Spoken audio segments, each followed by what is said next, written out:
जनहित और विश्व मानवता को समर्पित प्रतिष्ठित संस्था सक्षम फाउंडेशन के तत्वावधान में press club of India Delhi के सभागार में प्रेस संवाददाता सम्मेलन का आयोजन किया गया है। प्रेस कॉन्फ्रेंस को संबोधित करते हुए संस्था के अध्यक्ष उनतक गोयल, संयोजक प्रशांत गुप्ता और मार्गदर्शक राजीव पाठक ने बताया है कि आगामी 9, 10 और 11 अक्टूबर को इस वर्ष जवाहरलाल नेहरू स्टेडियम में आधुनिक, अद्भुत, ऐतिहासिक, संपूर्ण श्री राम लीला का मंचन किया जाएगा, जिसमें संतों विद्वानों के सानिध्य के केंद्र मंत्री नितिन गडकरी, मुख्यमंत्री प्रमोद सावंत सहित बड़ी संख्या में विशिष्ट लोग शामिल होंगे। उन्होंने कहा है कि धर्म संस्कृति सुरक्षित है तभी तक राष्ट्र और देशवासी सुरक्षित हैं। हमने साहब डिजिटल सिस्टम से किसी भी कलाकार को बेरोजगार नहीं करा।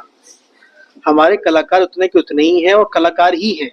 एक थिएटर शेप रामायण है, खाली डिजिटली दिखाकर उसको और अच्छा एक इम्पैक्ट डालने की कोशिश करिए। कोई भी एक्टर नहीं कम हुआ, कोई भी आदमी कम नहीं हुआ, उतना ही रोजगार है और उतनी ही चीजें हैं। सक्षम है आप लोग?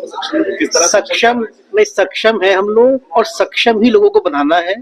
भारतीय धरोहर की शुरुआत करेंगे रामायण से और आगे एजुकेशन तक लेके जाएंगे, जिसको सक्षम भी है, सक्षम लोगों को बनाना भी है। कितने दिन तक रहेगी आपकी 3 दिन की है हमारी, 9, 10 और 11, 2 शो एवरी डे।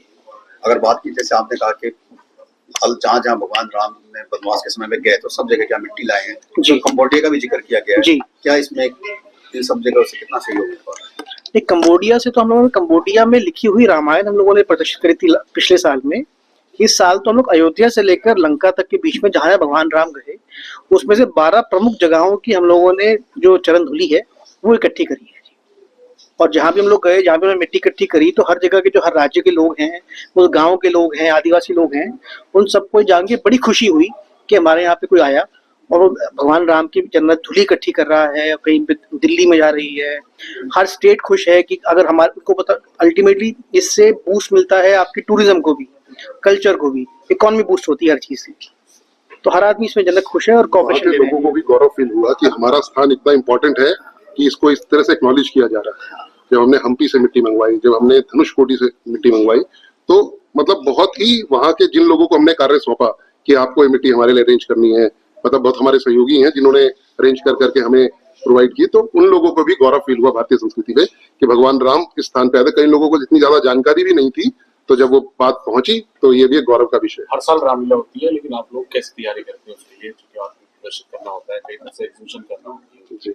जन्मभूमि की आपने बात की, कैसी कौन सी और चीज होती है? देखिए, जैसे लास्ट ईयर हमने बताया, लास्ट ईयर हमने जो विश्व में अलग अलग समय पे अलग अलग जगह अलग अलग लेखकों द्वारा जो रामायण लिखी गई, तो हमने प्रयास करा कि जितनी भी उनकी हम ओरिजिनल कॉपीज ना हो या कॉपीज हो उनकी, वो अरेंज अगर हम कर पाए तो वहाँ प्रदर्शित करें।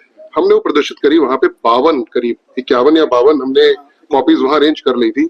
कोई महर्षि कम ने लिखी है, कोई तुलसीदास जी की लिखी हुई है, कोई वाल्मीकि जी द्वारा लिखी, अन्य लेखक कंबोडिया से भी मंगाई गई थी। तो उससे क्या है, लोगों की धर्म के प्रति, अपने विश्वास के प्रति एक मतलब कॉन्फिडेंस बढ़ता है। उनको लगता है कि ये चीजें सामने है, प्रकट है कि ये चीजें हुई हैं, इन लोगों ने उस समय में ये चीजें लिखी हैं। तो मुझे लगता है कि चाहे वो 3 साल का बच्चा हो या वो एक 80 वर्ष का बुजुर्ग हो, सबको वो पढ़ के अपने आप पे गौरव फील होता है। उन्हें लगता है कि भाई हमारा देश, हमारी संस्कृति कहीं किसी चीज से पीछे नहीं है, हमारी संस्कृति तो विश्व गुरु रही है और फिर दोबारा विश्व गुरु बनने की तरफ अग्रसर है। इस मंच से मर्यादा पुरुषोत्तम राम जी का क्या संदेश है? हर बच्चा राम जैसा बने, ये हमारा उद्देश्य है। हर माता पिता चाहता है कि मेरे बच्चे में राम जैसे गुण हो, राम जैसे संस्कार हो। श्री राम एक आदर्श थे। उन्होंने अपने पिता के वचन को रखने के लिए वन जाना स्वीकार करा। साधारण राजकुमार रहते वो, अगर वो उस बात को ना मानते, परंतु वो वन गए, सारे कार्य करे, दुष्टों का संहार किया, रावण को मारा, सीता को छुड़ाया, हनुमान जैसा साथी पाया और वो श्री राम से भगवान श्री राम बन गए। ये उनकी यात्रा थी, राजकुमार राम से भगवान श्री राम बन गए। अगर बात की जाए कि टूरिज्म को कितना बल मिलेगा और कौन कौन सी स्टेट है उससे आपको सपोर्ट मिल पाएगा? देखिए, राम भगवान, कृष्ण भगवान पूरे भारत में व्याप्त है। अलग मतलब हम किसी भी जगह चले जाएं, कहीं कोई पांडवों से रिलेटेड कोई हमें मंदिर मिलता है, कहीं भगवान राम के टाइम का मिलता है, भगवान बुद्ध के टाइम का मिलता है। तो भारत के अंदर कण कण के अंदर भगवान व्याप्त है, धर्म व्याप्त है, शक्ति व्याप्त है, देवियों के मंदिर कहाँ कहाँ किन किन दुर्गम स्थलों पे हैं। तो हमें लगता है भगवान राम, भगवान कृष्ण, जितना भी हम उनको जोड़ें, जितना लोग उनसे जोड़ेंगे, उतना वो, मतलब ये बात धर्म की नहीं है, ये बात एक स्पिरिचुअलिटी की, एक पॉजिटिव थिंकिंग की है कि किस तरह से हम जाने कि हमारा इतिहास ऐसा गौरव में रहा। आखिरी क्वेश्चन का, रामलीला कैसे अलग है और सब? देखिए, हमारी रामलीला अलग कैसे है, इसके लिए आपको वहां आना पड़ेगा। आप सबको करबद्ध निवेदन है कि कृपया एक बार जरूर आएं, क्योंकि देखिए मुझे लगता है कि हम भारत की पहली ऐसी रामलीला है जो एक एयर कंडीशन माहौल के अंदर एक लिमिटेड सीटिंग कैपेसिटी के साथ हर आने वाले व्यक्ति को हम सीट देते हैं। उसकी सीट डिसाइडेड होती है, वो बैठ के 2 घंटे 50 मिनट के शो के अंदर 10 मिनट ब्रेक रहता है, टोटल 3 घंटा लगता है। तो उसके अंदर वो उस तरह से आनंद लेता है कि उसको पता चलता है कि मतलब हमारा देश कैसे यहाँ तक पहुंचा था, और कुछ समय रहा, मतलब 1000 साल विदेशी आक्रमणों के कारण भारत कहीं ना कहीं दब गया था, परंतु अब फिर समय आ गया है, भारत फिर पुनरुद्धार होगा और भारत फिर से विश्व गुरु बनेगा। टॉप स्टोरी ब्यूरो के लिए दिल्ली से हेमंत कुमार की रिपोर्ट।